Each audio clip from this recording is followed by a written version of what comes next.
This is a remote transmission for a Biotronik loop recorder. We can see that this was implanted in June of 2020, and this is a transmission from December 21st of 2020. We can see our last message via remote and our last clinic follow-up here in the corner.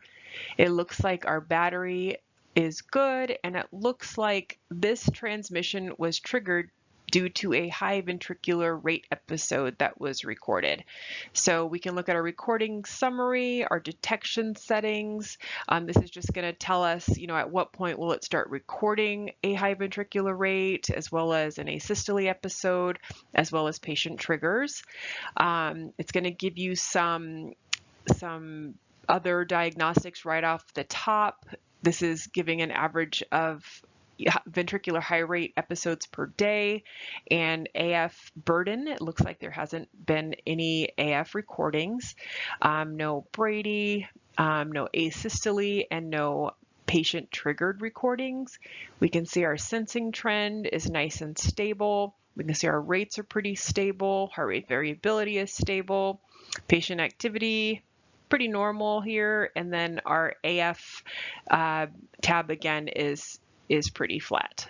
We can also see our sensing measurement, our wave at 0.53 millivolts, and it doesn't show that there are any noise recordings either.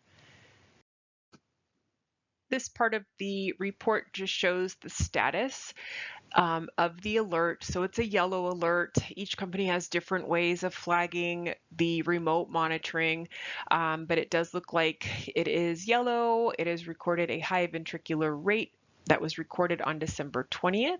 So we can see that this was the early morning transmission on December 21st. Battery status again is okay. It gives us our implant information, and it's telling us, why it sent in the report, and it says it's event triggered. Also the transmitter information. This gives us a 24-hour sensing measurement, as well as since August 8th, mean values of our sensing measurements. I've mentioned before that Biotronik has a ton of diagnostic graphs on their reports. So some of the stuff you just kind of have to just breeze through. It becomes a little more applicable when you are looking for troubleshooting or, trends, things like that. But again, we know that this was sent in because of high ventricular rate. So a lot of this stuff isn't going to be applicable, and we can see that these graphs, there's nothing remarkable there. I'm just pointing them out because down the line, these will be when you have other types of recordings. Next page just shows our atrial arrhythmias, which we know have not been an issue. Again, graphs that aren't going to show us anything. But here we can see the status for the ventricular arrhythmia. So we can see in the last 24 hours, one was recorded, and it was 8 seconds long. More diagnostic data. This is showing our physiologic parameters, mean heart rates, mean ventricular heart rates, variability, patient activity, and then patient triggered recordings, which there are none.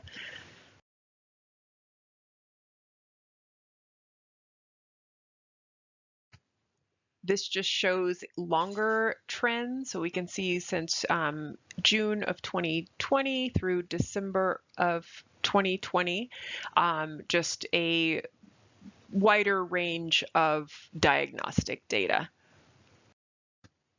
This just shows our device settings.